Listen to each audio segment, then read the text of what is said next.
So, hi, Chris. I'm glad to have you with me on the show on Forbidden Conversations. Chris, I've been familiar with your work for a while because you film threat, and I come from a film background. So this I'm kind of excited to have my first sort of film related conversation on here because I've sort of gone from pretty much exclusively talking about film and culture and TV as a journalist to suddenly for the past couple of years almost not talking about that at all. So it's kind of it's been an interesting change. So I would love to, just give, whoever is not so familiar with you, just if you can give a little bit of a background about you. And I think what's particularly interesting about your background is that you are, fairly independent as a film writer, editor, and so forth. Yes, it makes me difficult to cancel. Well, I'll just So, say right off the bat, I think that movies and entertainment are a gateway to a conversation about anything. It's a conversation about love, life, relationships, loss of a loved one, politics. So I've always just loved movies, and so it's great to be able to kind of go beyond that and talk about a variety of topics. But I was just grew up a movie geek. That's not unusual. Read comic books, science fiction novels as a kid, and then I saw a movie that was a colossal disappointment to me, which was David Lynch's Dune in 1984. And that inspired me to start sort of a punk rock fanzine. This is around 1985. And the name just popped into my head, Film Threat. So this was in college, and I dropped out of college, and then little by little built it up. I've never only had one job, right? So I've had what I consider to be a Mick job, which is a job you don't care about, which is most people, right? You have a job you don't care about. Why? So you can live. But what that's was it? uh, well, at the time I worked at a video store, and then Okay. I was so obnoxious as a counter jockey that they said you can't wait on customers. It was because I was giving recommendations to people that would come in and say, I really need a good comedy. And I'd say, well, have you seen John Waters' Pink Flamingos? And it's maybe not for everybody, if you know anything Maybe about not. for Yes. Pink Flamingos. But so then I began to transfer people's home movies to video. I always had like an odd job, but Film Threat, after I started it when I was 19, was the first issue came out. And then I just was in college and I was frustrated. I think, we complain a lot about the state of education now.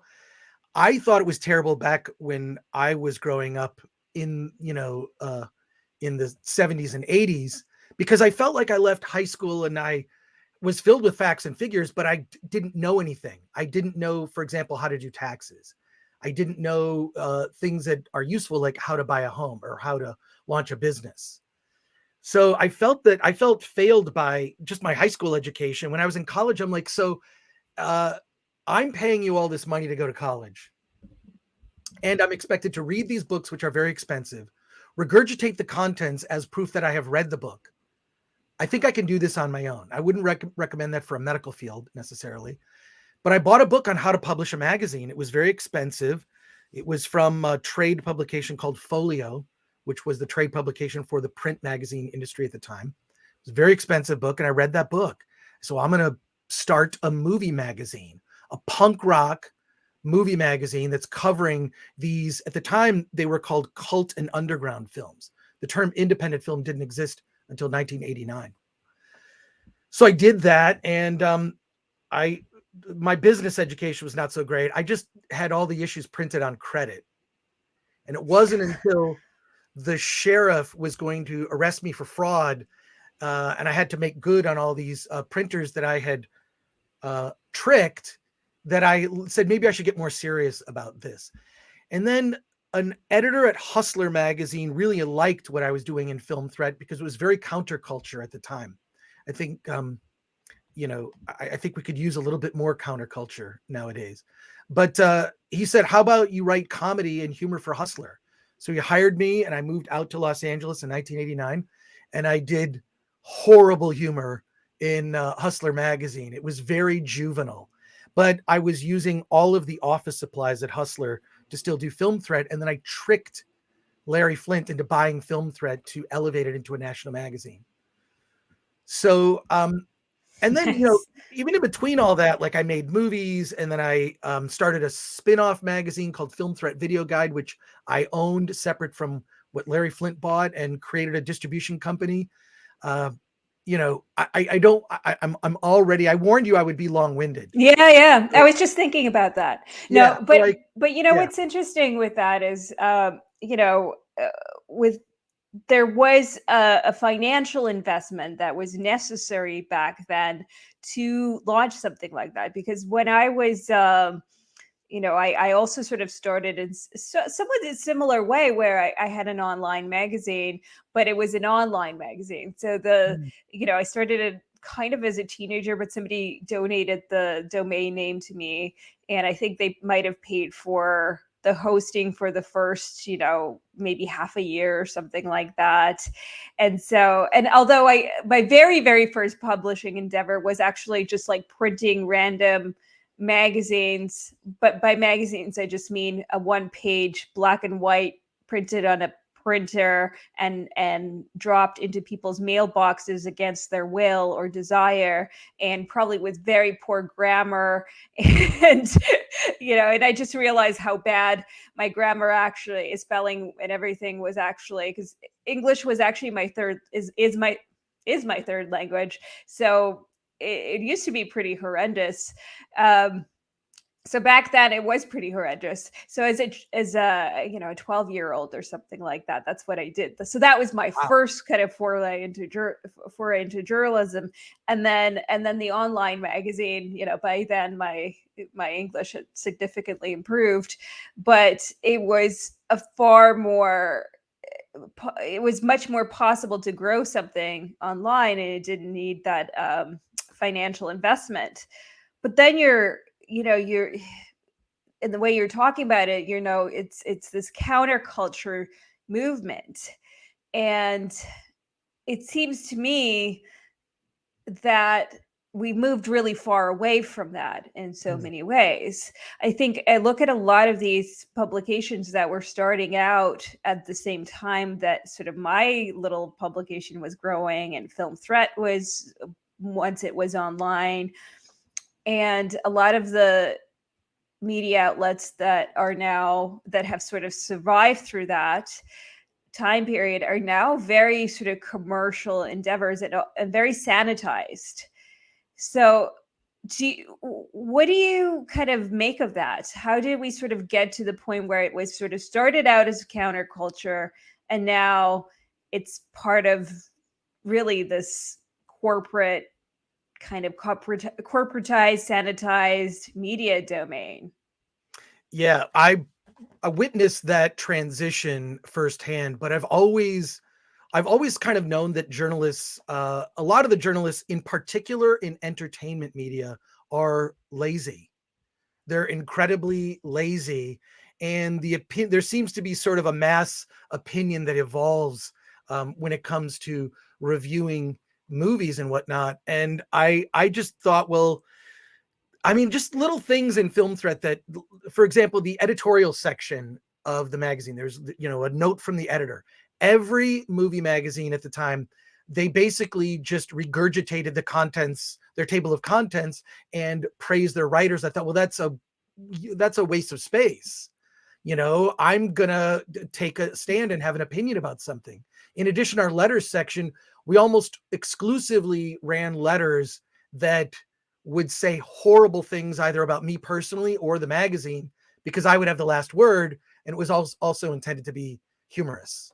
And this was all in contrast to what, mainstream movie magazines were doing, which, their letter section was a waste of space. It was praise, praise, praise, praise. That's not interesting to me. I like opinions that divert from my own. I like to read someone, because the only way I learn, I don't need, I don't need my opinion validated. It's fine. I know what I think. I'm kind of bored with that. I want to learn something and get a counter opinion. And I want to look at something from an interesting way in which I'll be better for it. So I always aspired in the early days of Film Threat to do that. But sort of, parallel to Film Threat rising was independent film, which is totally, I mean, that's where Spike Lee came from, Jim Jarmusch, Steven Soderbergh, Kevin Smith, Quentin Tarantino, by the way, which he dropped out of the 8th grade. His spelling is not so great either. So don't worry. You shouldn't feel so bad. But, I always just believed when it came, just to complete my education thing for a second, I recreationally sort of read. I love biographies of people. I like to read like an autobiography, like Tina Fey's book, Bossy Pants is great. Among others, I like comedians' autobiographies, but I also like to read wonky business related books. And one that really blew my mind when I was a kid was Marketing Warfare. And I just sort of for some reason that just sort of embedded in me. And also reading like about Malcolm McLaren and how he promoted the Sex Pistols. That's kind of just now in my DNA. But in any case, the counterculture is just where I like to live, because I think that that's where ideas can be debated and discussed. Now people fear the debate. Now we live at a time where the question can't even be asked.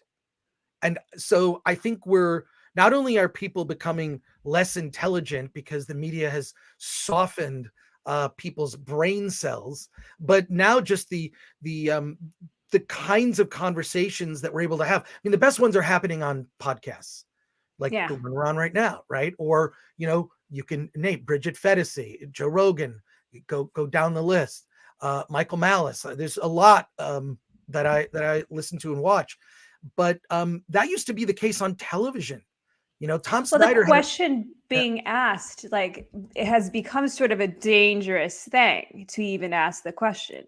So what is it about asking the question that it has become dangerous? And that's something that, for example, the role of a good film is to ask dangerous questions, right? Kind of going back to that. I think film sort of moved away from asking these questions, especially the dangerous questions, and towards sort of narrating the answers. And that seems to be sort of where we're at. What is it that you think are filmmakers, do you think, are they scared? Is that the climate? Is it more that they are interested in expressing their own point of view, and they see their role as like being the messenger as opposed to the seeker? Like where has that gone? Well, it's gone awry for a number of reasons. I think modern cinema puts agenda over storytelling when it comes to narrative films. When it comes to documentaries, almost every documentary I see now is either politically one side of the aisle or the other. There are no, films that are made by a documentary filmmaker that says, I have a question. I'd like to seek out answers. I will go where the facts and the answers take me. But that's not the case, because most documentaries now are funded by people who have an agenda or conclusion that must be reached. I've never seen it worse in any period of time than now. I've been covering film for, nearly 40 years now. And I am Gen X. And Gen X, our mantra was question everything. So I can't not do that ever. And there have been attempts to cancel me just for that kind of thing. Worst thing is, I'm my own boss. I'm not going to fire me. And I like to say that my media outlet, by the way, look, Film Threat is, yes, I'm responsible. I am the publisher, but it's comprised of more than 30 writers located all over the world with various political opinions all over the spectrum. And I think that's how every newsroom should be. You should have all types of opinions and views represented. We have a New York feminist along with a Christian conservative all writing for Film Threat. Why aren't other outlets like this? And so it's really distressing for me to see that only one ideology is upheld when it comes to the mainstream. And then you have a lot of, especially on the independent side now, I've noticed more and more, is there is just one side, one sort of set of ideas that are the correct ideas. And if that is not strictly adhered to, well, then your movie is not going to be available in certain outlets. You won't get distribution. You won't achieve success. You won't even get reviewed by critics. For example, we reviewed What is a Woman, the documentary by Matt Walsh. We were one of only 5 media outlets that covered that movie, both on YouTube and on the Film Threat website. And probably the only non-conservative one. I consider myself very much a centrist. Having said that, there are very good ideas on this side of the aisle, right? I love that. There are very good ideas here. But I look at, it used to be in the 90s, the extreme of the right was something I could not get behind. I thought it was particularly authoritarian, censorious, and awful. And now it's kind of flipped. It's kind of flipped to the other side. I just don't like authoritarians. So I'm just going to go Daily with that. Wire sends me, I mean, I don't do reviews anymore. I started out doing reviews, but I still get occasionally pitched films or I might do stories around films, but I did somehow get on the press list for the Daily Wire. So they have pitched like certain films to me. Even though I've been a little bit more extra critical these days of some of their narratives. But in terms of the film itself, I have been pitched that and some others. And the thing is, I mean, there's zero chance of me reviewing it. And it's not because I think it's okay. Like I would, because I think it's okay to review any film. But I know that none of the publications that I write for or have written for in the past would ever do it. And I don't think that's right. But that is, and just by merely me saying, hey, can I review it? Unless they think my intention is to rip it apart, Well, yeah, I'm not, I don't know about that. I don't know if they care about that. I mean, for example, we also, reviewed Candace Owens' documentary. It did not get a very good review. I have a lot of issues with that film, but to simply choose to not review a film that is in the independent film space, I feel that is my goal. And even with, 30 writers from all over the world contributing a minimum of 4 reviews a month, we review about 250, 200 films a month on filmthreat.com. We're not able to keep up with so many films coming out internationally, independent films and whatnot. We do the best we can with what's presented to us, but we're not going to be prejudiced. We're not going to be, I heard a term in 2018 that really kind of changed the way I looked at a lot of things. So a guy that I watch on YouTube, his name is Nerdrotic. His channel is named Nerdrotic. His name is Gary Beekler. He used the term political bigotry. And I had never heard that term before. When I heard it, I was like, oh, wow. And then I couldn't not see it everywhere. And it really began to concern me because my friend group is very diverse. When I say diverse, not by, the typical things that people just, all over the map. All over the map, my friend circle. And I began to notice friends of mine that had just become hateful towards certain groups. And I remember thinking to myself, because my family all came over in the early 1900s. My grandparents on my mother's side from Poland and Russia. And then I have other family from Ireland, England, Germany, all kind of came here early 1900s.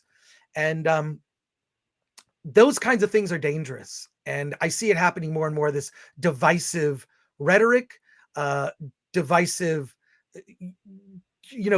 just saying we're not going to review. So we're not even going to pay attention to what should be a major documentary. Right. And we will do that. We will also cover a documentary about drag queens. We just now Mhm. we tend to, we throw out to our bullpen of writers, like, here's the movie, here are all the movies that came in for review this week, here are brief synopses. And then writers who kind of like I like these kind of documentaries, or I like science fiction or horror, they tend to gravitate towards those. But we review all types of films, and it's important to me to have that all in one media outlet, because I can't even think of one now that does that. And it's troubling to me that here we are. I have no formal education in journalism. I've read a lot of books, and in the 80s and 90s I was a magazine junkie, not a joke. Had subscription to 50 magazines and just read constantly. But we're in a weird time now, and I think that censorship is I'm vehemently against it, because the person who hired me, the person who took a chance on a college dropout, was Larry Flint, a guy who effectively nearly gave his life over his fight with Jerry Falwell, paralyzed from the waist down. I'm sure Larry Flint's story. Yeah, So yeah. I Well, got and to meet actually, him, the got to know him. fact that I know Larry Flint's story is because, and other people who specifically fought against censorship, is because they were brought up to me in particularly in more leftist environments, specifically school. I studied communications, and and in journalistic circles, where those were sort of espoused as values that were to be deeply cherished and held, that rather, regardless of whether you find his work to be smut or Right. or others, or you find that speech is offensive, not to your liking, right? The fundamental idea being that speech that you must protect speech you disagree with Mm-hmm. at all costs. And then I find it completely sort of ridiculous, and I don't know, I lack a better word, but that it's sort of turned around now, and the very people who sort of espouse the idea of, like, yeah, we must protect that kind of speech, are now saying, no, we must put it down. So that sort of turnaround in our culture, I kind of look at it, because it's like, I didn't change, they Yeah. changed, right? And I think a lot of people share that sentiment. And I think in particular, I'm not Generation X, but I am, whatever, an elder millennial, I guess you'd say. Mm-hmm. And this kind of, I think a lot, well, and I wouldn't even say, because I think a lot of people sort of abandon these ideas, even from my generation or your generation, right? And then there's a younger generation coming up that I guess never even had these kind of ideals. And so I look at that and I find that just to be so dangerous, because on the one hand, I hear people sort of say, no, we completely against censorship, right? And Mm-hmm. then it comes to something that they disagree with, and then, yeah, but, and when you have that but, well, then you are for censorship. And the fact that people don't see that, I find that incredibly peculiar and strange, and incredibly dangerous, because that is how we get to regimes of authoritarianism. And we might think that, including myself, I thought, well, there's no way that in a country like the US or Canada or the UK, in England, you'll never, you can never get to these points. But people in Germany also thought that, right? Because that was Mm-hmm. a beacon of democracy at the time. It was a very forward-thinking country in many ways. And then look what happened. Some of the worst of humanity. And this happens constantly throughout history. And then we say, oh, we must learn from history. And then we do not learn from history. And we think, and we look at history, we think it will never repeat again. We really do think that, right? I think there's something in our humanity where we think that that's the case. And yet constantly it repeats. Or you look at something like Hong Kong, where I think for many years, Hong Kong did enjoy, a lot of freedom, a lot of, free expression and all those kinds of things. And look at it now.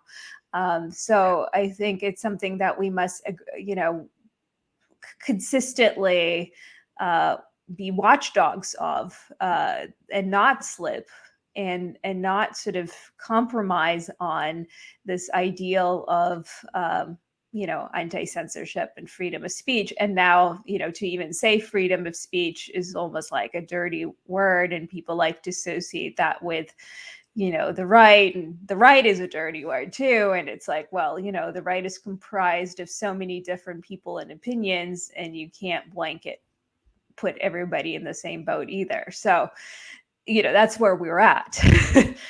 Yeah, it's unfortunate that this is where we're at. That freedom, the words freedom of speech is a dog whistle. I mean, Yeah. how ridiculous is this? I've just always believed I can't not think any other way, that when the ideas are put out there, you're free to think about them how you think about them, but you're not obligated, obliged, or nor should you force your views on others. Like, I'm not a particularly religious person, but I understand that religion is very important to many people's lives, and I think it should be respected. For some people, religion is Trent Reznor's music. That's fine. Follow Trent Reznor on tour, whatever you want to do.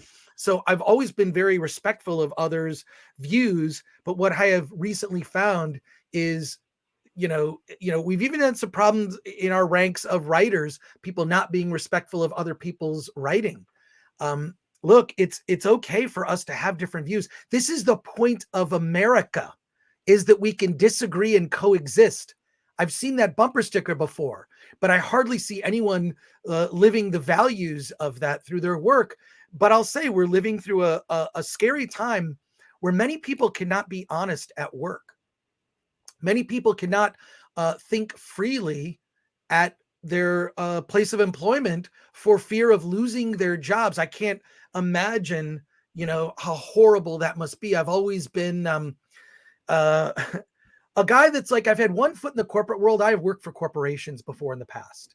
I worked for a company, Comcast Universal, when I was on a television show called on G4 TV and Attack of the Show. So I have one foot in the corporate world, but then I just was always, for good or bad, burdened with owning Film Threat was my voice. That was my outlet. Which Film Threat has a bizarre history that I've been working with a filmmaker. I've been working with a group of filmmakers for over a decade about a documentary about Film Threat in the 90s, kind of tracking the kind of rise and fall of indie film and the media at the time, and sort of weaving my personal story in with all of that. It's any case, a big topic. But what I learned in the corporate world is that when I started to, in the late 90s, I'm going to work at home. I'm going to give a go of it to work at home. What I found out is that I could do an 8-hour day job in 3 hours without the inefficiencies of where are we going to lunch? Are we going to Tony Roma's? It's so-and-so's birthday. It's this. Can you sign this card? We got to do that. And then random conversation. I'm very, and not to be cold, I'm very focused on the work, because I want to get the work done, because I want to get home to my kids. I want to play with my kids. I want kid time, right? My kids are grown and gone, by the way. So, but at that time I was like, I don't want to mess around at work. I want to get my work done so I can not be at work.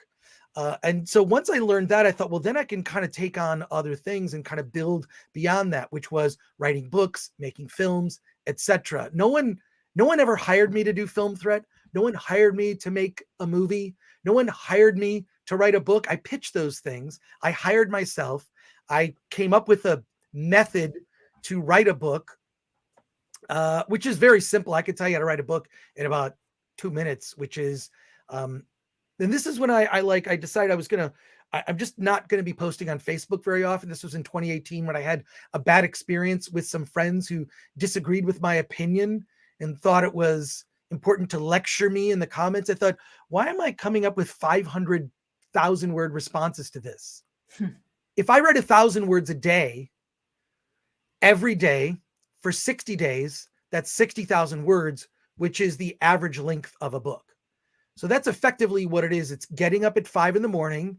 when you're kind of pre-coffee in that sort of, somnambulistic haze. You're sort of half asleep, half awake, and you just sort of just like spit stuff out.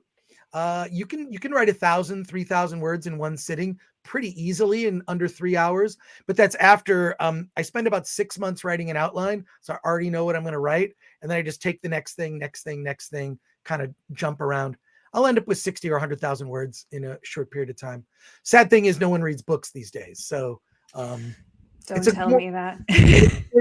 A book is more of a marketing tool than it is something that will move the needle on any particular topic. It's unfortunate. You've got people commenting on stories on social media from the headline without having read the story. It's unbelievable how attention span has eroded, not just the minds of people, but it's diminished the conversation dramatically. Well, one thing you said is, people don't feel comfortable being, themselves or speaking their truth at work. But I mean, I think also they're not comfortable doing that with their friends either, for the most part, unless, they're very good friends. And that's maybe one of the problems. We have, thousands of friends, but not necessarily the most authentic relationships. People are afraid of losing their tribes.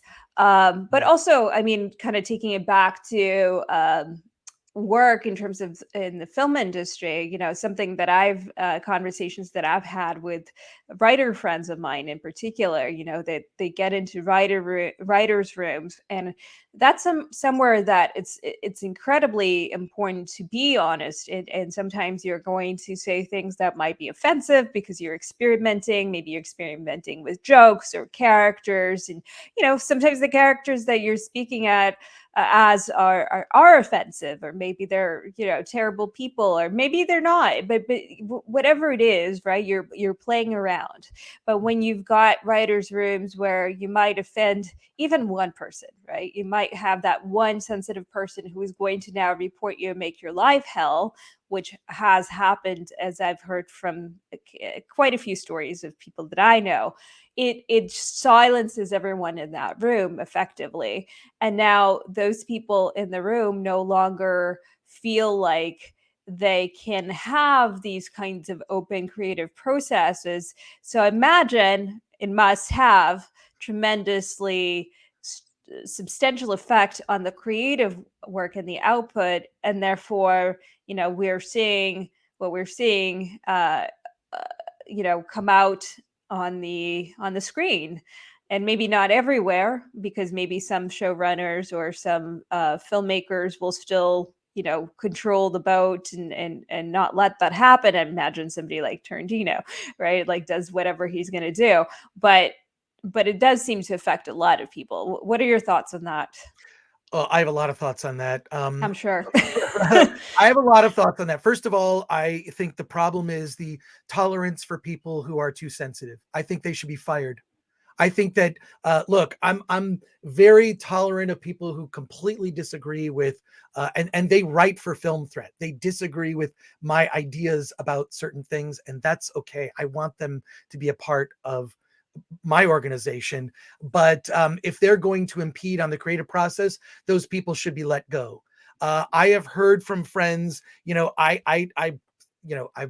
I'm working on a couple independent films right now. I have a movie coming out April 24th. I don't know when you're going to run this. It's a documentary called Attack of the Doc, and it deals with sort of how things change in the last 20 years. I was on this TV show that was, came out in the early 2000s, and now almost any episode of that show, if it aired today, people would be canceled and there would be a giant controversy over it. What happened in this last 20 years? And this documentary addresses that while showing some of the crazy antics that occurred on that show. But what I've heard from friends who do work in sort of corporate Hollywood in those writers' rooms is that it went from the HR department at a studio or company, you get a couple of things you got to deal with every week, a couple issues.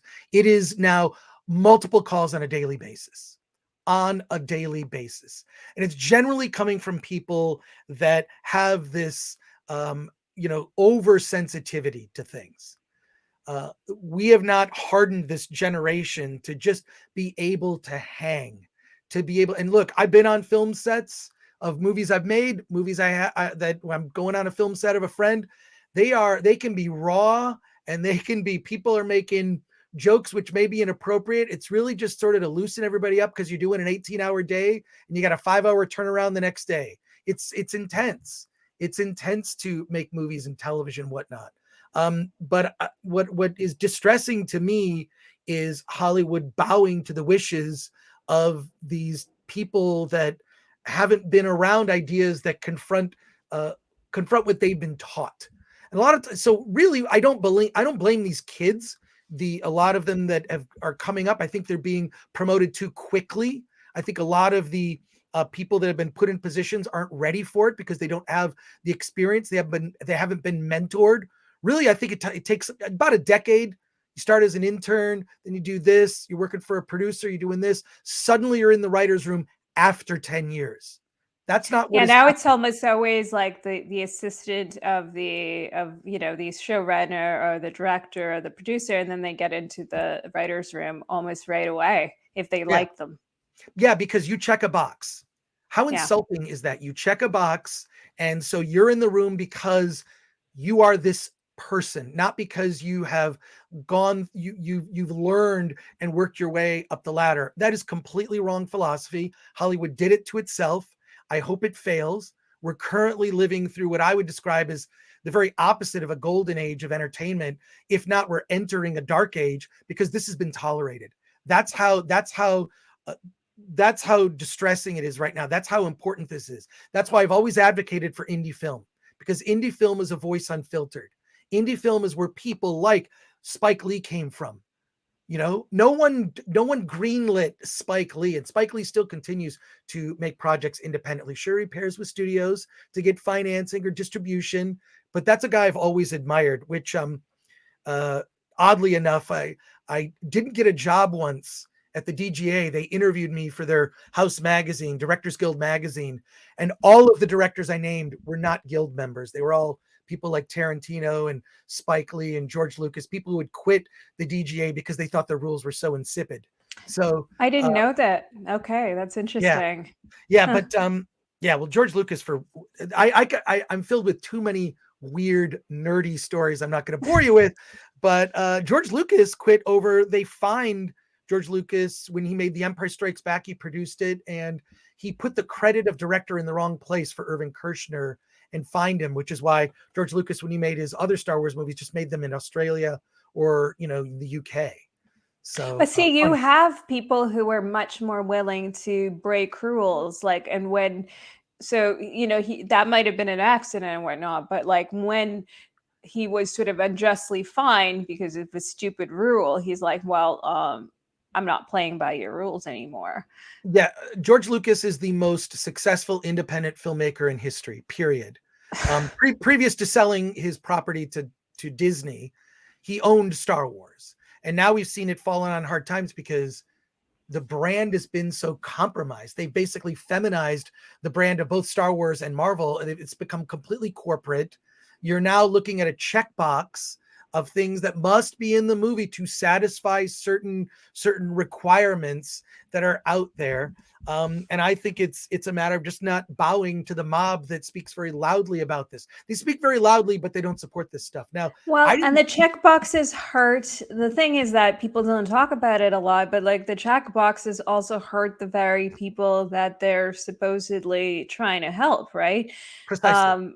Yeah, I mean, a lot of times, like I've been on sets where, let's talk about women, for example. I mean, there's been situations where, so one thing that happened in Canada is that they said, well, we're going to do quotas for government funding where it's going to be 50-50, right? Yeah. Well, how many projects are being submitted by men and how many are by women, first of all? Well, statistically, it was 80% were being submitted by men at the time, 20% were by women.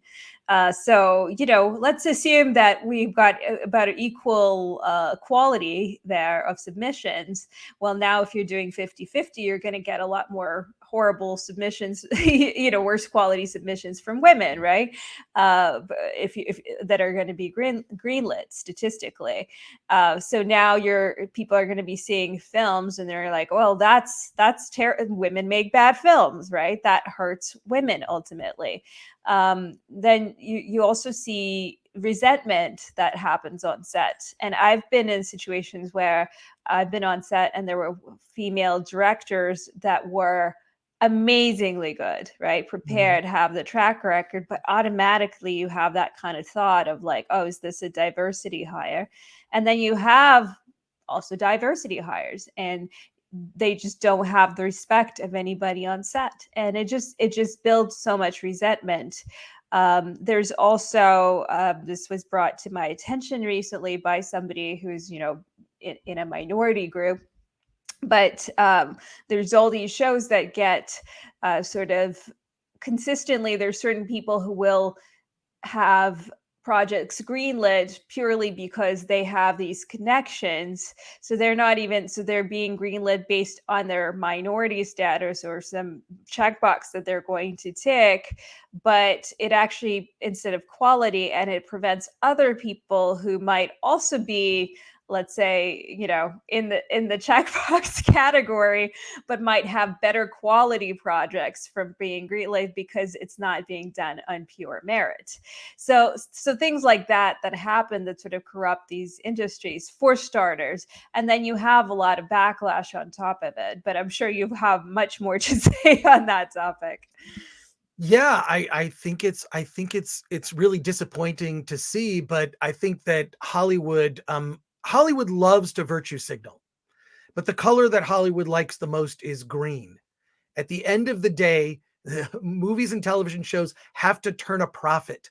They have to bring in money for the business. And you're looking at this sea change in Disney, which is about to go through record number of layoffs in April, which is going to be crazy, but it is necessary. I mean, the last several Marvel movies have not made money. Those were that they had built a franchise that was, you were just printing money with obscure characters, but there's something missing. I think the audience, whether they're able to recognize it or not, I think the audience kind of knows whether they notice it, whatever, something doesn't feel right about this. And I think that the problem, and particularly the Marvel brand, because I can't think of an example of, for example, taking the Star Wars brand, we're going to make it we already have the men no matter what. We're going to now make it appeal to girls. I would argue actually that there were a lot of female fans of Star Wars previous anyways. Princess Leia, very strong character, whatever. But I think they pivoted to be very overtly feminized. And I can't think of a case of, say, for example, like Barbie. How do we get men to buy Barbie? Not that there aren't male Barbie fans. They exist. But, I've never heard of that. And it's tarnished the brand. I would argue actually that there were a lot of female fans of Marvel specifically because of the strong male characters. If you look back at the original Avengers movie from, I believe it was 2012, it was effectively a Chippendales show. Okay, because one of the tropes of a Marvel movie is every male character must take their shirt off and show off their pecs and their bare chest. It's true. It's true. Every single it's on. If you look at the Film Threat YouTube channel, we even did a video on it where we just topless Marvel characters. But I think that there were women. It's baked into the DNA, whether you like it or not. They like strong men, and I think when you feminize the male characters and you emasculate them, it's not appealing to women either. And I would say the majority of the male audience doesn't like it either. And this is why you've seen this seemingly brand that could not be tarnished just fall on such hard times dramatically, in particular with the most recent Ant-Man movie. Now, superhero fatigue might play a part of that. I think people are just tired of superhero movies. But if a good one comes along, I'm going to guess they'll go to the box office and see it, because, while we do cover mainstream stuff, I think it's important. There's approximately 400 plus mainstream movies come out from major studios every year, but there are thousands of independent films that come out. And what my mission, my goal is to present other choices, is to say, instead of this, how about this? On that note, I would recommend a movie called RRR, directed by an Indian director named S.S. Rajamouli. It was nominated for 1 Oscar, which it won. And it is an absolutely beautiful Hollywood type of film that Hollywood can't make today. It's on Netflix, by the way, RRR. What makes it a Hollywood, what makes it a kind of film that Hollywood can't make today? Because originally in old Hollywood, if you look at old Hollywood movies, they defied genre. And by that, I mean, old Hollywood movies, yes, there were horror films and there were science fiction films, but there were those Hollywood movies, the big Hollywood movies had everything people love. They had adventure, they had music, they had romance, they had drama. And so it combined all of things, humor. So if you look at RRR, there's romance, drama, action, there's friendship. There's, it's just a beautiful film. I've done far too many videos about it. So you'll suffice it to say you like that film. It's the center space on the bingo card whenever I'm having a conversation. You can just mark it off right away. But that was old Hollywood. Hollywood made a movie. If you look at old Hollywood films, Gone with the Wind had romance. It had action. It was steeped in history. It had romance. It had drama, seething with drama. That was old Hollywood. And a lot of films, Indian movies in particular, really lean into this. They may sort of lean one way or the other. This is more of an action. This is more of a romance, whatnot. But I found myself increasingly going to Korean cinema or Korean television or Indian cinema. And what's interesting about India is it has, I think, around 7 different industries. Meaning there are different entertainment industries. There's Hindi and there's Telugu, different languages, right? In the United States, we have Hollywood, and that's it. We have Hollywood, and Hollywood and independence. I think one nice thing about like Netflix is that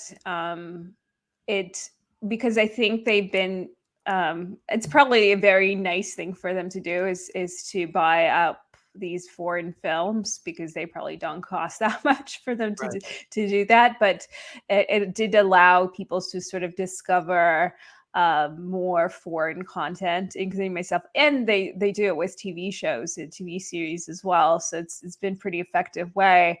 What do you make of the say the recent Oscars? And people have certainly been losing interest. I have to say, for me, one way for me to have kept sort of connected to film is I'd go to film festivals like the Toronto Film Festival, and I sort of discover these films there.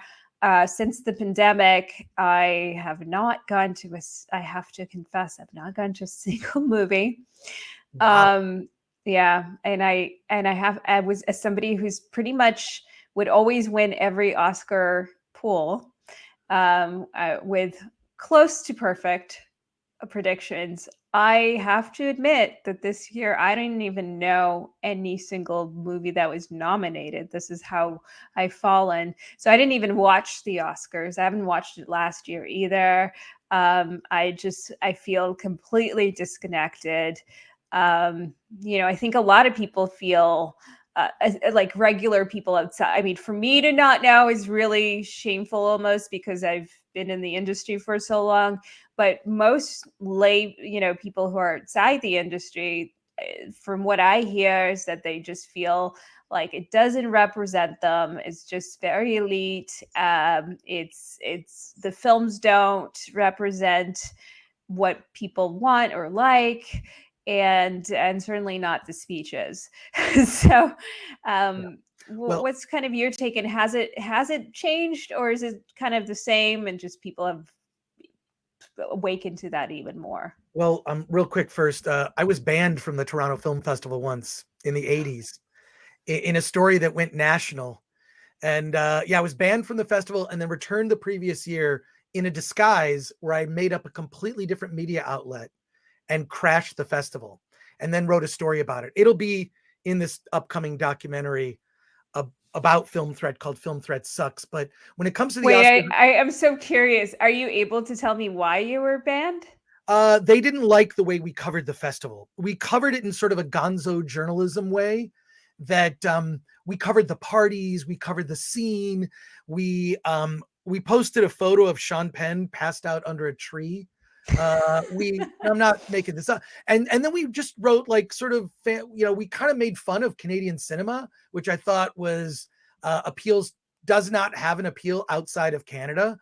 They really haven't built a cinema that is broadly appealing. But yeah, so they told us you're not invited. So I made up a completely fake magazine called Film Form, The Art of the Cinema. I did a fake press kit. I sent it off to them and I took a photo of myself where at the time I couldn't even grow enough facial hair. I drew on a fake goatee and wore glasses, and I crashed the festival under a different name. And then it became a scandalous news story at the time. I love this. I love this so much. And by the way, the funny Yeah. thing is, disclaimer, I used to work for a nonprofit that promoted Canadian film. So we must have conversation about that at some time. They're not very good. They're not very good. I mean, with the exception of filmmakers, like Cronenberg,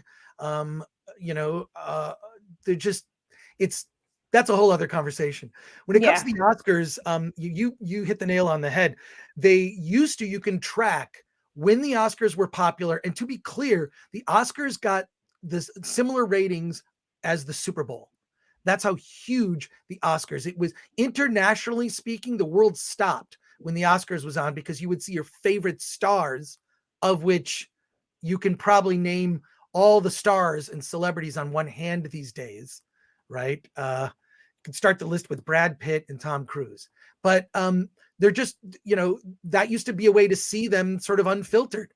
They're a little drunk at an award show. And it's now turned into this thing, a platform for lectures, which people don't like. They don't like to be oddly enough, people don't like to be told that they're bad people because they think a certain way, or because they happen to be religious and go to church every week. And the constant vilifying of what is 50% of my fellow Americans is offensive to me. Any celebrity or any person in a position of power that promotes any sort of divisiveness is someone that I will push back against. I'm vehemently against that. There's a movie, not to go off in a tangent, but I'm Captain Tangent. That's if I had a superhero name. There's a movie which was based on a serial comic strip from the 1930s called Flash Gordon, in which the main villain of Flash Gordon is a guy named Ming the Merciless, who kept the kingdoms of Mongo fighting amongst each other so they would not notice who the true authoritarian threat was, which was Ming. That is the world today. That is today's America. Being divided by gender and race or sexuality is stupid. And we need to come to some sort of middle of respecting each other so that we can coexist. But back to the Oscars. They stopped nominating movies that were popular. It used to be, you can look up these charts, okay? If you look from the year 2000 to now, and you look at the dipping ratings of the Oscars, it totally tracks to the box office success of the nominated films in Best Picture category. So if a film was big at the box office, it was more than likely going to be nominated for Oscars because it was popular. Dances with Wolves, Unforgiven. These are very popular mainstream movies that also had a lot of ideas that some might describe as woke. Some might describe Dances with Wolves as being woke. The difference is, and how I identify something as being woke, is if it tells me I'm a bad person, if I don't exactly think the way that the movie is trying to tell me how to think. You can present ideas and I'm allowed to think for myself and come to my own conclusion. That is not how this stuff works today. It's very overt in the political messaging and the agenda, and it's destroyed. Superhero movies are now filled with this kind of crap. So I think it's a lot of guilt-ridden executives listening to their assistants who have no life experience whatsoever, which I think is comical. But really, you look and like those, and it used to be a couple small indie films would squeak through, right? So there'd be like some small indie movies that would squeak through. They'd be nominated for screenplay, or they'd get a supporting actor nomination in a small indie movie. That's fine. But if you look at the Best Picture nominees and the majority of nominees, they were from movies that made a lot of money at the box office. Now you But have a we're movie still like, quality films. Like, it's not like yes, they correct, were, yeah. correct. Still great films. I mean, independent film is where my heart is personally. Because I think it just the authenticity speaks to me, whereas Hollywood is about falseness and sugarcoating and what I call movie people. And people that are movie people don't act like people do in real life. They're fake and phony. So the industry we But like live a movie like As Good as It Gets or something like that. I don't know. Like, I think it won several Oscars, in. and Yes, I don't know if I don't think it's an indie film, or maybe it is. I don't know if it's considered an indie film, but and I don't know what it did at the box office, but I mean that's an Oscar movie. right, right. Probably did okay at the box office. Yeah, it was popular. Look, there's a speech that Jack Nicholson's character gives out to dinner with Helen Hunt that if you repeated that, you would be canceled immediately. He's talking about how he writes female characters. Look up that clip. I But know what you're talking about. exactly, exactly. He's but like it used to be, there was a mix of. I mean, that film, it was not an independent film, but I would consider that film independent spirit. A big movie from a studio that's just a drama with actors that we want to see. But when you look at these movies, they're whether it's a film like Women Talking, very competently directed by Sarah Polley, by the way. I happen to really like her. Or a film like She Said that aspired to get Oscars and got none. I thought She Said was actually a really good film. I said to myself, this is going to bomb. It will not make any money, and people are going to hate it. I was correct. It's a movie people just didn't want to hear. I don't know if you saw She Said. It's the movie about the New York Times journalists who broke the story about Harvey Weinstein. And Okay, yeah. yeah, really great film. I thought it was fantastic. It's a genre I personally like, hero journalists, Yeah, like yeah. Spotlight or All the President's Men. I like that kind of movie. It's a drama, but also I thought it really did a great job of showing why it was important for these women, why it was important to them. And it's because they were mothers. And one of the characters had a young daughter, and it wasn't just about the story. It was about sort of changing things for her future. It showed the home life of these journalists. But the thing that I think that turned a lot of people off is this is Hollywood patting itself on the back for a thing that probably is still continuing to this day. I'm sure it is. What Yeah, do you I'm think sure of the 100% Kate sure it is. Blanchett? What do you think of the Kate Blanchett movie? I kind of want to see that That one. film, loved Tar, one of my favorite movies of the year. I think it did a great job of having it both ways, where it was a film that kind of attacked this sort of overly sensitive wokerati, in that one scene, which I'm sure you've seen, and how she Yep. was canceled for that. And it was also sort of a flip on it. Imagine that movie with a male character. You wouldn't bat an eye. It's like, yeah, like men can be predatory assholes and date younger women. It's a Tuesday in Hollywood. But you put Kate Blanchett in that role, it completely changes it. And unfortunately, Kate Blanchett just as an actress is too likable, right? So we're kind of like, she's doing awful things, but I'm with her because it's Kate Blanchett, right? Well, one thing I liked about, at least from the interview with the director, he said that this is a movie that's meant to ask questions as opposed to providing answers. And that's the approach of that is something that I really enjoyed. It was found kind of refreshing. It should be most movies, but I think it's okay to also state, as an artist, you can do whatever you want. I think Yes, ultimately you can say whatever you want. I just don't think being preaching is really the way to go. But you can say what you want. I think the problem arises where it becomes this like, you're the villain if you don't agree with me. I think that's the problem we have. And then we have this kind of assumption that everybody agrees to, including everyone sort of in Hollywood. And I think we've discussed this, offline, is that a lot of people that we know are not necessarily on board with a lot of these ideas that are being espoused. And I think a lot of people sort of assume that by default everybody sort of agrees with each other, where there is actually a lot of dissent, and people will be quite surprised. But in my circle, especially as I've sort of become more open myself and bring up these conversations, and even with people that I'm not even that close to, in film sets, and as well as people that I am close to, or sometimes people will see things that I've written and they'll reach out to me, and they'll be like, "Listen, I can't speak about any of this publicly because I'm in this situation where my career is at risk." But they all sort of, most people that I've talked to don't believe any of the stuff that sort of Hollywood seems to signal that they do.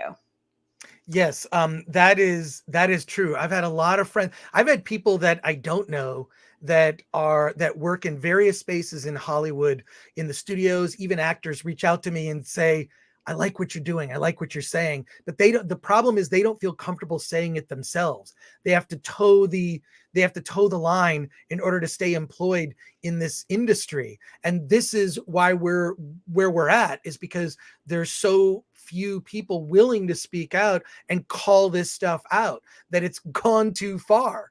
And you said something earlier that I really want to comment on, which is, I think, the problem with modern writing. It's not only that you're bringing up people that are, not qualified for the positions that they're thrust into. They are wholly not qualified. But most of the young writers coming up are completely incapable of writing subtext. So what they do, and this is why you say, well, the writing is bad. Well, why is it bad? And it's because they're speaking the theme out loud on the surface. There's no subtext to it. Where it used to be, you would see two characters in a scene and they would say, you'd see the dialogue as written, like, what's wrong? Nothing, like there's something more beneath the surface between these two characters. Today's writers cannot write subtext. They're completely incapable of that. And that's what's destroyed modern writing. So when you don't do that and you're literally just speaking the theme aloud, men are bad. This is bad. I mean, look, I 99.9% of the people believe racism is bad. Okay. Race, it's just, yeah, we believe it. But this constant hammering and messaging, I get it. It doesn't need to be something that's constantly spoken about. And then the assertion that this is the first time a character has ever done this in a movie. Look, I grew up with a lot of different television movies in the 70s, which I thought was, to me, the 70s was the golden age of American cinema. So many great films emerged from the 70s. Godfather, Taxi Driver, go on and on. French Connection, so amazing films. Yeah. It was a time they let loose these young filmmakers. George Lucas created Star Wars in the 70s. But even television at the time, I want to challenge I'd like to challenge maybe a few ideas that maybe people just sort of take for granted. And that is that I need to be able to look like someone to identify with that person. And I think that is a narrow-minded and simple-minded and incredibly stupid opinion to have. The point of all fiction, that is novels, comic books, video games, movies, is to see yourself in someone you are not. I identify with the protagonist, whether that protagonist is the same ethnicity as I am, whether that protagonist is the same gender, it doesn't matter. Or whether the protagonist is a mouse in a cartoon. I identify with the protagonist. It's a way to visualize myself as someone I am not. Look, I don't want a movie about me, okay? As much as there is a documentary coming out. I really don't want a movie about me. I want to be able to escape into someone else's story to see the world through their eyes. And that's the opportunity of fiction. So when you add this limiting thing that Hollywood has somehow popularized, it's actually people on the internet have popularized this idea. I need to see myself in that character. No, you don't. What you need is authentic storytelling. There was the show I grew up watching when I was a kid called What's Happening. You've never heard of this show. It was a sitcom. I don't think there were any white characters in it. It was a black sitcom. And I loved the lead character of Raj. Raj was around my age, a little bit older. He wore glasses. He was a nerd. He was a big nerd. He was being brought up by a single mother, which at the time I was being brought up by a single mother. I was a nerd. He was always faced with the moral of the story was always some morality tale. He had to make the right choice. He had to do the right thing. Right. And I identified with Raj. Okay. Didn't look like me. Didn't matter. Identified with aspects of his character, not what he looked like. And to popularize this idea that I need to exactly look like that's a video game. You design a character that looks just like you and go play a video game. When it comes to storytelling, you're missing an opportunity to be moved by the story of someone else's experience. And this race and gender swaps happening in popular movies and whatnot, I think is very inauthentic. There's a whole thing. You could go down a rabbit hole of the erasure of redheads. Nearly every redheaded, no, I'm serious. Nearly every redheaded character, whether it's comic books or movies, television, whatever, is being race swapped by someone who's usually someone who's ethnically black. So there you go.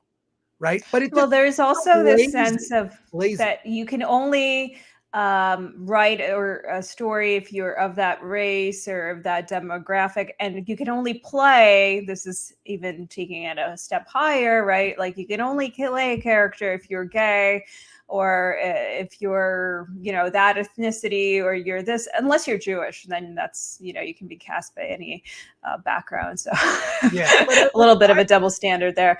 But I do agree with some of that. I do agree with some of that in the sense that I remember seeing a movie I loved as a kid called Breakfast at Tiffany's. Okay.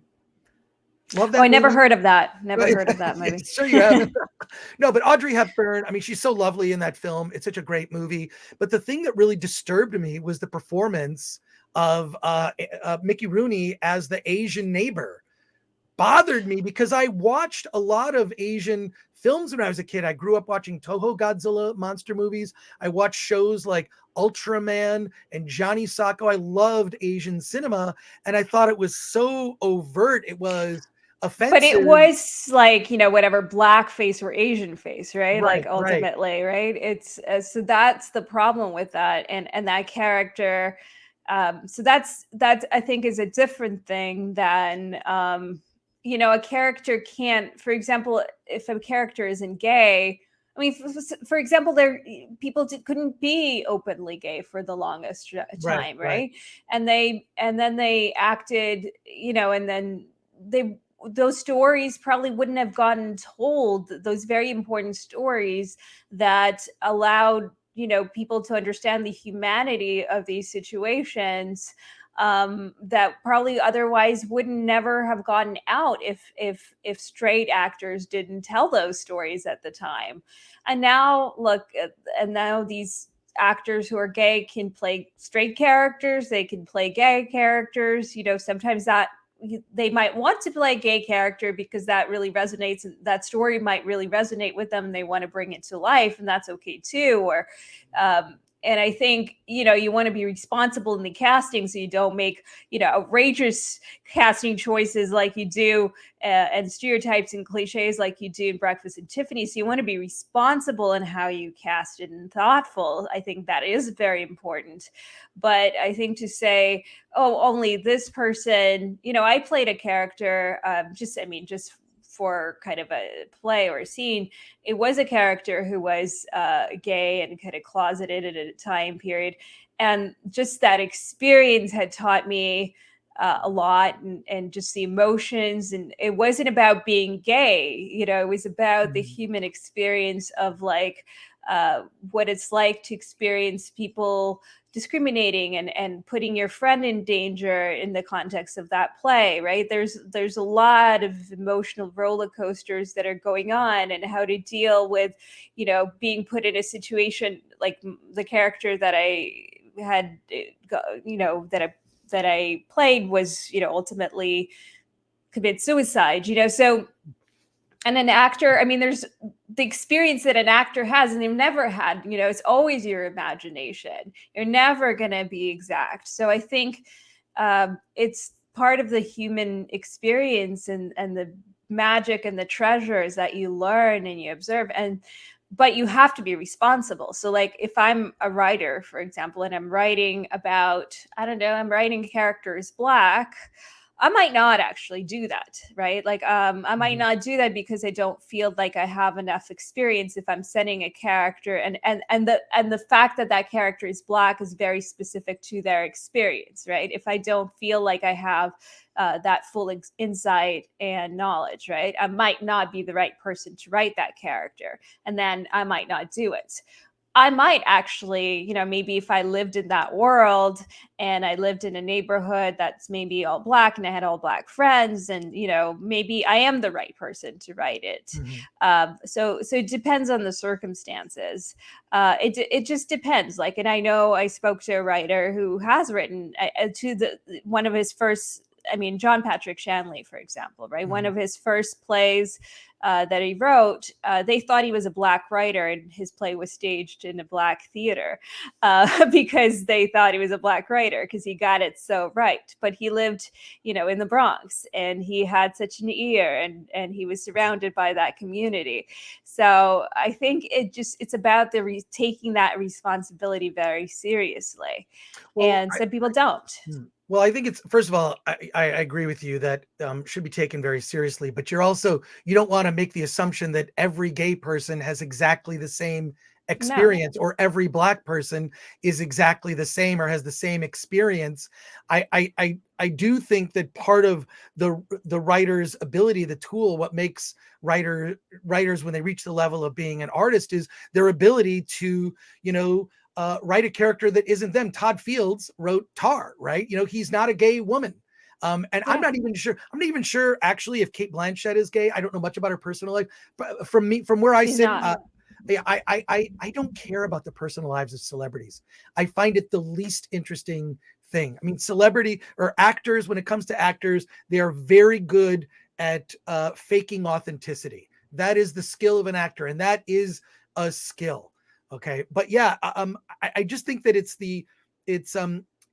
being beholden to that mob that would complain about that. I think there are obvious cases that make that just are sort of cringy. For example, looking back on so many actors that played slow or characters that had mental disabilities, I think is just, after a while, it's like, okay, it was made fun of in the movie Tropic Thunder, right? With that fake film Simple Jack. It's hilarious.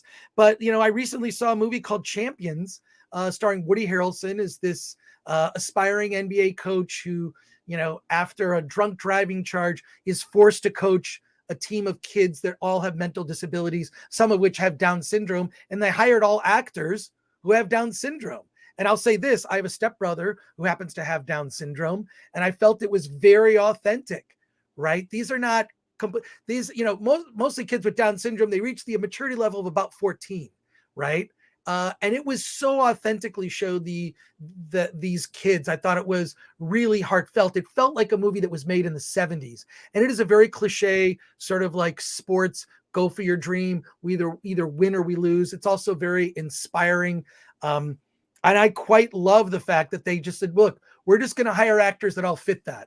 It works. And then there's sometimes where it doesn't work, but I don't think you should be handcuffed by the idea that you can't hire an actor or a writer that doesn't have that. I think that is utterly moronic. And it bothers me that so many just on their face, just because I'm a common sense, I'm very much a centrist in common sense. And I have seen so many stupid ideas in recent years come into prominence as this is how we should all think. It's disheartening. And I see very little pushback or challenge, or the pushback is all coming from one side of the political aisle that almost taints the message. Whereas look, centrists that for the most part voted left, right? And then I don't know that I feel that way anymore.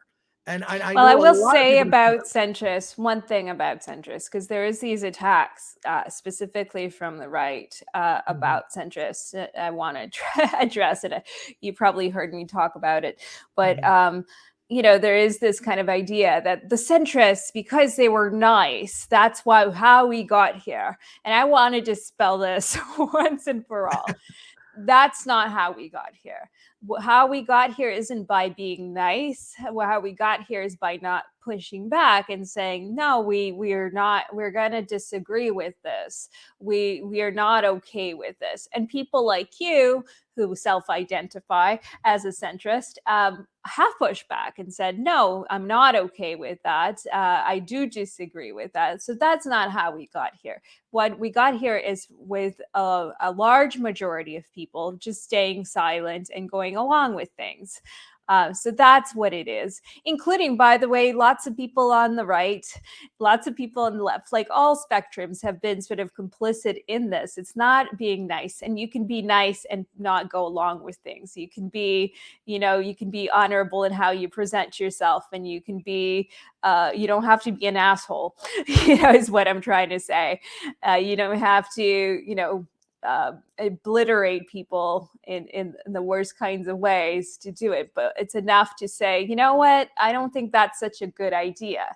And honestly, that is enough, because I think most people, based on the conversations I've had and the conversations that we've had, are actually not okay with these things. It's just that they're so afraid of speaking. So it's more so a lack of courage to just say what we feel. That's what it is. It's not the centrists. It's actually the centrists, for the most part, who are speaking out and have actually shown sort of the moral courage of saying, hey, you know what, that's actually not okay. Let's not let's push back on this stuff. That's so yeah, just wanted that point to be made. Yeah, I will just say, at least from being a centrist gives me the ability to look at ideas on both sides and say, well, this is a very good idea. Or I'm very tolerant. Let your freak flag fly. Be who you are. You're over 18 and an adult. You can make your own choices. Having said that, when it comes to raising children, I became a father at a young age, and I'm very conservative when it comes to raising children. Children like boundaries and guidelines. And I noticed, because when my kids were first born, I lived around the sort of I was like Melrose and La Brea, sort of in Los Angeles, and I never saw worse parenting in my life. I had to move away because I just began to notice a type of parent that was, they would act, this is the way that they would act, is their kid would want something. I'm talking about like a 3-year-old. And they would say, I don't know. What do you want? That is the last thing. You don't negotiate with terrorists or children. Okay. I was a very firm. Same thing. Yeah. I was a very firm dad with, like, I'm not my kid's friend. I'm not here now. I am my kid's friend now that my kids are adults. They can buy me dinner. I always pay, but they have the ability to buy me dinner. I see my daughter once a week. We have a once a week we get together for dinner and go see a movie with a movie meetup group that I have. We're all sort of hang together. It's fun, but she's an adult now. Now I can be her friend. I'm not your friend. My goal as a parent is to teach my kids skills so that they don't die when I'm not around. They need all sorts of lessons and skills on a lot of levels. So I'm extremely conservative when it comes to raising kids. And that's why I push back whenever I hear someone who is childless trying to tell me how I should raise my kids. You don't have the right to tell me this at all, period, full stop. And I've seen this debate, and there really is a divide. It's not around political ideas per se, but I see it's around like people who have kids and people who don't have kids. And then and I just see some of the worst decision making I've ever seen by parents here on the West Coast, which is why I got out of there to moved far enough away from LA where I could go to LA, but was away from the nonsense. And so both my kids are, fully formed, common sense adults, and they make their own choices. Well, I think that's the biggest tool that a parent could give kids, is to be able to be common sense and have the tools to sort of be independent thinkers and critical thinkers. I do find that it's very kind of a very North American thing to want to be your kid's friend, and just kind of, I do find that there is this indulgence of kids, and a little bit over the top support. You see this in movies, by the way, a lot, where it's like, oh my God, what a horrible parent, and missed a game or missed a performance. And I think I grew up with like a very different thing where I just don't have, I never had the same kind of expectations of my parents, because you understand your parents also have to work hard, can't always be there. And I think there is this kind of sense in North American culture that your parents are like there for you, for the every whim of the child. And I think that's just kind of very indulgent of the child. So I have that Eastern European way of looking at it. And I do believe in discipline, but maybe I'm not allowed to say because I don't have any kids, but I feel like I've raised my siblings, who are at some much younger. point, should you choose to be a parent, you'll be faced with this. But I think it's important that your kids have a healthy amount of fear, and that is fear of failure. Fear, I'm going to get a bad grade. Fear, like, that's good. That's healthy. It'll teach them, it'll be good lessons moving forward. They should have a slightly healthy fear of, I don't want to disappoint my parents. And I see so little of that these days. It's mind-boggling to me. So yeah, I was the dad. I was definitely the. Well, people talk about the TikTok was a thing today, because there was the hearing about TikTok and whether that should be allowed.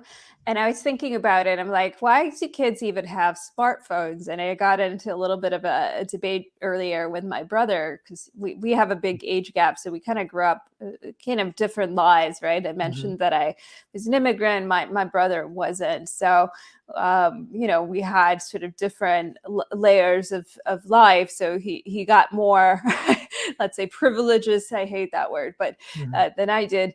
And he had more sort of the experience of like, well, if I go to school and I don't have this thing, like, everyone has a phone, right? Everyone has a smartphone, or everyone has an iPad, or whatever it is, right? Whereas I'm like, well, who cares? So, Well, right? yeah, look, I think that no one under the age of 18 should be on social media, period. That's it.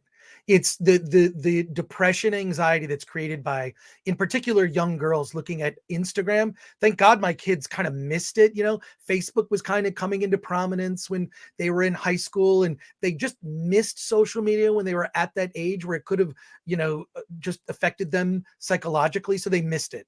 But I don't think any child under the age of 18 should be looking at social media, period. That's it.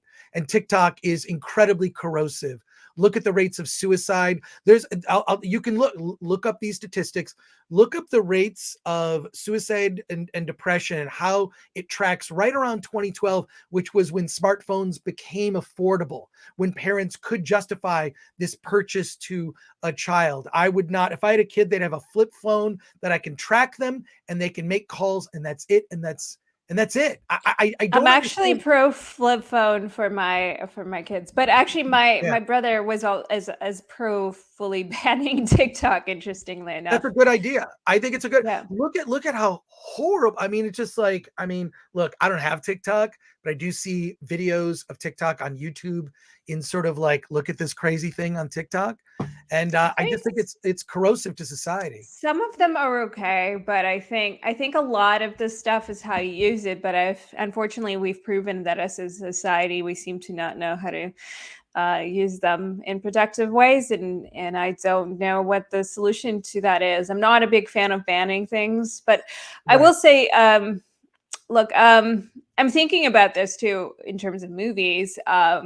When I was a kid, I will say my parents did not monitor me very well when it comes to movies, or anything. I did do stupid things on the internet. I don't think they understood. and didn't have time because they were working hard. And we were all quite naive about things and the dangers of the internet. So I'm fortunate that I didn't get into too much trouble, but I was up to no good a lot on the internet. But also movies I watched. I certainly watched movies I probably shouldn't have. As a, when you kind of think back, you're like, okay, I definitely watched some 18A kind of movies. Mhm. What what are your thoughts on that? Because I, I mean, I don't think it harmed me, the I movies think or anything, but it's a case by case basis. You know what your kids are ready for.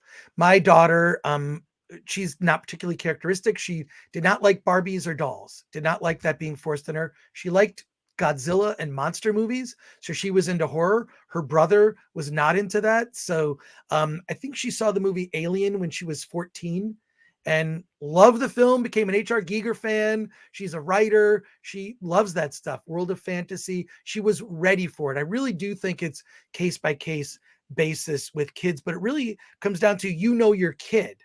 I'm not going to allow a teacher or society to determine what is correct for my child. It's very, very different in terms of what they're exposed to. When they've seen something, because a kid can see something incredibly innocuous when they're yeah. young that can scare them. Look, Snow White is a scary movie. To a child of a certain age, Snow White can be very scary. You kind of gauge, and you just know, your kid, you'll know kind of what they're ready for. But the point of waiting until a certain age is so that they've got the moral fiber, the backbone, the sense of character, to when they're exposed to something that they may disagree with, that they're not ready for, that they don't react it doesn't affect them. It's a shield. Like back when I was in college, the term woke didn't exist, but sort of wokeness was prevalent at the school I went to in Detroit, Wayne State University, but we called it become aware, which is if you're aware that there are a lot of things in the world that are, say, sexist, racist, whatever, it doesn't have to affect you if you're exposed to it. It Yeah. doesn't need to affect you. Like, look, I don't love country music, but I'm not going to shut down a country music concert that's in my neighborhood because I don't like country music. And those are the people that I think need to be it's kind of like a playground bully. I don't advocate for violence ever, No. but the way to stop a playground bully is usually you punch them in the nose and they bleed, which is effectively in the real world just push back. But yeah, that is the thing that is new to me. I mean, look, I did a panel at WonderCon. It was in 2015. It was called Fanfic Theater. I'm only saying this because WonderCon is this weekend and I'm attending. And it was a fun panel. You write, we presented fanfic that was read by comedians and actors, and we would invite people from the audience. They would read fan fiction to the crowd. There were about 100 people on Twitter that wanted to shut it down because this was an offense to people who are fan fiction writers. The outcry on social media was so loud that it made a story in the Hollywood Reporter. They ended up canceling the panel. We rebranded it as something else. We changed the name of it, but the person who sought out to cancel the panel showed up to the panel and was live tweeting what we were talking about. So I've been exposed. Look, there's a reason that the documentary about Film Threat, which I created, is called Film Threat Sucks. I have dealt with humorless people my whole life. I have been a sarcastic asshole since the beginning. So when people are surprised, they see I say something on social media that sounds like something that would come from a sarcastic asshole. I've been the same since I was, since I was 19 for sure. I had a tweet that blew up viral. I just ignored it because I think that there are people on social media that are addicted to rage. They're addicted to feeling angry. So they want to feel the feelings of feeling angry. They want to, get someone on social media, whatever that means. And all I said in a tweet, it popped into my head. I thought, well, this is funny. Make Marvel male again. That's all I said. 4 words. 4 words, make Marvel male again. Well, it exploded and I had people, unfollowing me. I actually ended up that was a net plus, but People were fighting in the comments. I stayed out of it. I sort of snarky, had a couple snarky remarks. And then I thought, yeah, I'm not going to do this. I have work to do. I'm trying to finish a movie. I'm right. And in a couple of days it went away. Well, it blew up so big. There's now a T-shirt that is one of the big. It says "Make Marvel Male Again" with like the Marvel logo, and the money goes to testicular cancer charity. I made $0 from it, but it was just surprising to me that like people I've known for 2 decades saying, "I can't believe you said this, Chris." How are you able to sort of because obviously, as we've discussed, a lot of people are just scared to say what they think. How you don't seem to have that issue, and I know that part of it is that you're a cancel proof, but I think for a lot of people, even if they are, because we know people who are quite powerful, have a lot of financial means. What is it that makes it kind of like you're able to do that? Is it just your personality? Like, what is it? I feel that I don't know, maybe it's because I was raised by women, and by that I mean it sounds like I said I just said I was raised by wolves. But single mom, I had a sister. I also had 2 aunts, very close. So I was just around a lot of women when I was a kid, and I feel I've always been empathetic, so I'll be able to look at an issue from all sides. So when I see the issues of like what's happening in entertainment with a lot of ideas and people that aren't like ready to be in, I see like, I don't blame them. It's the people above them that are enabling it. Right. And also I guess I've been around a long time, and, because I'm just very open and honest about something, like if someone came to me and said, you really went too far with that, it's like, I would probably think like, well, did I go too far? No, I'm actually good with it. I disagree. Like, I just don't, like a friend of mine said once a vile thing. He said, the who gives a shit attitude is like a cologne that attracts vagina. I've always sort of felt that, like, I just don't care. It'll go away. And no one's forcing me to look at the comments. I just sort of ran down some of the comments like, wow, this person I know, like, really, I've known you for like 15 years. I was on your podcast, and I say make Marvel Male Again. You're canceling me because of this. By canceling, they're just unfollowing me or whatever. Like, it doesn't have real world consequences to me. Whereas there's a generation growing up now that their life is a digital life. Their life is fully digital, whether it's they're in need of, validation from likes online. And because I didn't grow up, like, I was able to build my moral character before I was exposed to this Black Mirror thing. It doesn't bother me as much. And the problem is now we're kids are being raised, and this is part of their daily lives. Their digital lives are just as real as their real lives. And it sucks. A friend of mine named Paul Chato has a YouTube channel. He did a video essay called the Death of Shared Experiences. We're now living through a time where, look, as soon as movie theaters were open, and I never stopped going to the movies, because drive-in movie theaters were open during the pandemic. And I went to the drive-in every week. I go to the movie theater at least a minimum of once a week. That shared experience of being in a darkened theater, it's almost like, movie theaters are my church, and that shared experience is important. But they're now, people being raised and growing up, they don't have the benefit of those shared experiences. When something resonates with a bunch of people and strangers in a room, they all laugh at the same joke. It connects us. They don't have real connection, right? And they hardly, especially because, I used to hire a lot of young people, interns. I can't hire an intern now. They're worthless. I will spend more time. They will waste more of my time just learning to be a person than being able to be useful for me. So I don't have interns anymore. I've come up with a set of processes that work for me. I can be very efficient, and I'm all into wonky efficiency, nerdy books. I recommend The 4-Hour Workweek is a great book, and The No Asshole Rule, another great book. And I listen to a lot of podcasts like The Masters of Scale. If you care about like how to build a business and whatnot, like if it's, look, if you can make $100, you can make $10,000. How do you scale the 100 to 10,000? And, you know, what I've been able to do with Film Threat, because Film Threat has not always been, it's only been the last like maybe 6-7 years that Film Threat has enjoyed some kind of success. We had sort of success and then we failed, and success and then we failed. And then the print magazine, that was a whole thing in the late 90s. There was a paper crisis that raised the price of paper, which put all alternative press magazines out of business. Magazines like Spy Magazine, The Nose from San Francisco, a lot of print magazines, Film Threat among them, in the late 90s went under. I believe that I believe that there might have been something behind that. We're going to raise the price of paper, so alternative press is going to be. And people can't read books either. Exactly.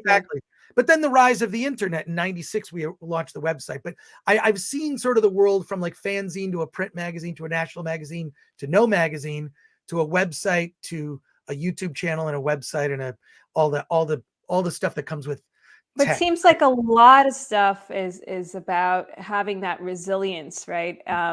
Which seems like it's hard to, like a lot of people don't have, even with, you know, for example, you mentioned earlier with, you know, I don't know, for me, you know, if somebody says something anti-Semitic, for example, when I'm in my more healthy state of mind, I brush it off because I go, well, that's just a reflection of that person and their limited worldview. And that's it. And I move on. I don't take it personally.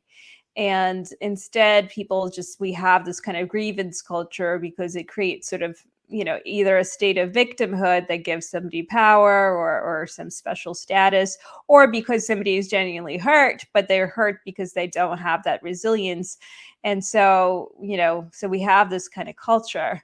Mm-hmm. But also, like we have a culture that is so sensitive, and as a result, you know, we have limited ourselves in our capacity to tell stories, and we have people who are so sensitive, so we can't tell the truth to each other, and so our relationships are sort of are inauthentic, and therefore, and like you said, also this sense of community doesn't exist, or these shared experiences. So again, we have less authentic relationships. How do you see that changing? You know, do you think that's going to change in the near future, or is there a cure? Or are we kind of stuck here for a while? Well, from my experience, I can't have like just a superficial relationship. I don't, like with friends. I can't. I don't know how to do that. Maybe it's because my upbringing, my family, we were close. But if anyone was ever acting like an asshole or was out of line, the way of dealing with that was humor. I think humor is a great weapon, especially when something's actually funny. So, you know, I don't know. I think it's getting off of these black mirrors. Just get off these devices. And I don't know how to do that. I think it's also like for parents bringing back the you have dinner with your kids. Like none of this, like I'm going to take my food in my room. I'm going to heat up my Hot Pocket. You're sitting down and having dinner. And that's what we're doing. And we're going to talk about our day and those typical things of what is the best thing that happened to you today? What is the worst thing that happened to you today? And I've always had like a weird eclectic group of friends, mainly just because I always was, I was not physically large. It wasn't until like late in high school that I developed and bloomed, you know? And so I always had, my friend group was always very nerdy, comic books or whatever. And it was just a group of misfits, you know, whether it was my Jewish friend who was in a wheelchair, whether it was my friend John Woo, not the director, who was Chinese. And we were just sort of like, we were connected because we'd sit here and talk about like, you know, Roald Dahl books. The Great Glass Elevator is a weird book to read when you're like in fourth grade. I love Roald Dahl. But you know, I don't know how to do that. I don't have an answer for that. Jonathan, is it Jonathan Haidt? Jonathan Haidt. I don't pronounce his last name. H-A-A. I think Haidt. Haidt. Yeah, he has spoken about this a lot, and I like a lot of what he's had to say. I've seen him on Bill Maher and just also some podcasts. I have not read his book, but whenever I see like a podcast and it's 3 hours and he's on it, I'll try to listen. You know what I mean? Like, but he could probably better speak to that. I don't know how to fix this. I just know that when I meet young people now, they're not like I was when I was that age. It's very different in some ways. In some ways, when I see myself who I was when I was 16, I was very immature. But in other ways, I was very much ahead. I think a lot of it was growing up poor, but I didn't know I was poor because I was so loved by my family. I only noticed we didn't have money until I was in high school. Then it's like, well, why does everybody have all these like nice clothes? I've got like 2-3 pairs of pants, like, and it didn't bother me, like I can't join the ski club because I can't pay for the money to go skiing. None of that bothered me, by the way. And I learned early on, if I wanted something, I had to earn it. I had newspaper routes from the time I was 9 years old through the beginning of college because I made a lot of newspaper routes. It was customer service. I had all sorts of customers. I learned, I had to collect for the newspaper route. Wow, you had newspaper routes. That's crazy. I was a very bad one though. I started cheating at some point, but I was very underpaid and my newspaper route was way too big. So, whatever, they deserved what they got.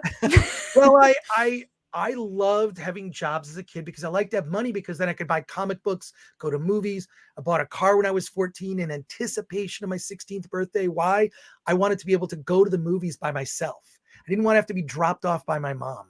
Right? Like that was humiliating. Most guys are motivated to get a car because they want to be with a girl.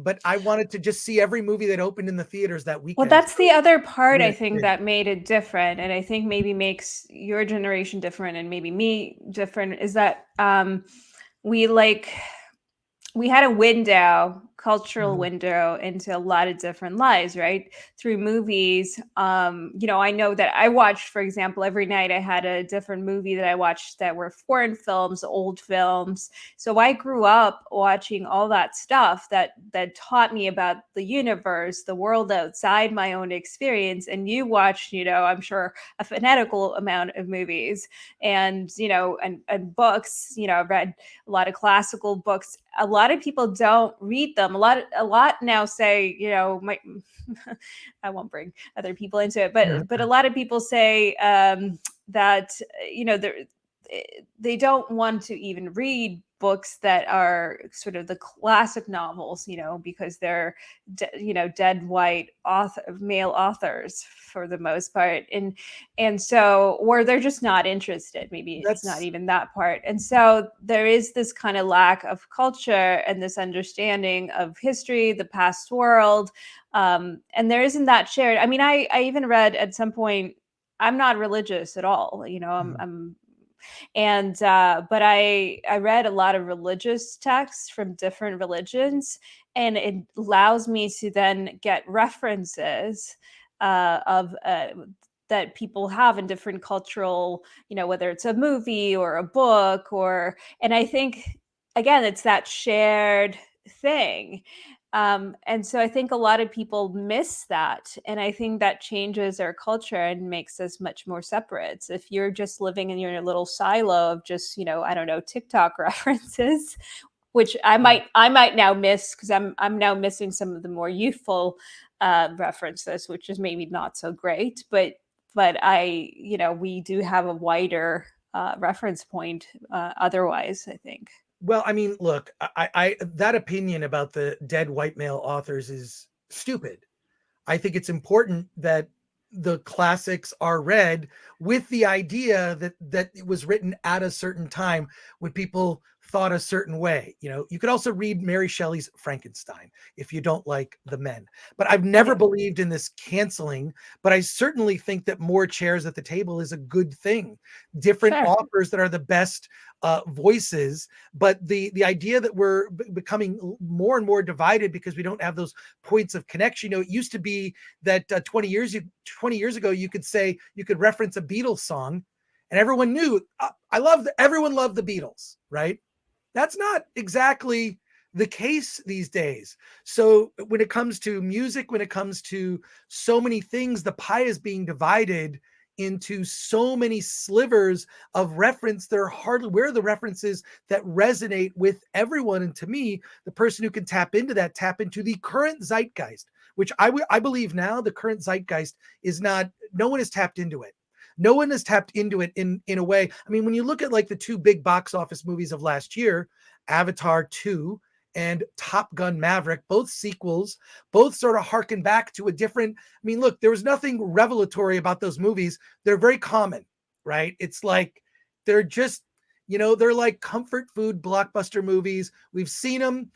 But those movies both made north of $1 billion at the box office, and everything else struggled. Why are people going back to that? Because it's safe. And not that everything has to be safe, but even the things that are taking a risk aren't getting near the attention that it should get. And I feel that there are things in the zeitgeist now that the creative people who can tap into it, it will be huge, because something is happening in this country that I think is very dangerous, and people are not calling it out. And I think it's to our detriment. It's just horrible to see in real time the opinions of people that I thought I knew just sort of lean into the divisiveness, or lean into what I find these very common stupid opinions that are now being popularized. And I don't really agree with that. So I can only do what I do. Like, look, I'm a guy that, like, I cover movies and I make little independent films. Am I comfortable? Yeah, I love it. I'm able to make a living doing what I love. So, but it's, I think more and more the thing that you can't put a price on is authenticity. And that's what Hollywood, you can spend a lot of money. You can hire the best actors, but authenticity is something that is, to me, it has value. This is why we've seen the crumbling state of the major news networks. Does anyone take CNN or MSNBC or Fox seriously anymore? When you see, like, here's quote, the message, right? Here's the message that they have to put out there. But you see it right now. They're not even good at it. They used to be good at it, back like in the 90s. They were kind of good at, like, here's why we're doing this thing. It's to save these people. We're doing a good thing as a country because freedom, keywords, we have to do all, you know what I mean? They were good at it. But I think the Now they're not key, good. I think you're correct. I think two things is authenticity, and how do you make it so that the culture really reflects people in a way that brings us together instead of turning us against each other and apart, and brings us apart, which is really what's happening. And that's where I think, the focus needs to be. But right now, unfortunately, that is not what is happening. And I do think, unfortunately, it's going to take quite a while until that changes. But there are some people who are making some headway, but I think it's going to be a very slow progress. And I think it's going to be the center that actually makes it happen. But we'll see. But I really enjoyed our conversation, and thank you so much for taking the time to speak with me. And we've covered a lot of random ground and a lot of and a lot of specific ground as well. But I really enjoyed having an opportunity to speak with you. Great. Yeah, let's do it again. This was fun. Thank you so much. I look forward to it. Thank you so much. Thanks so much, Chris.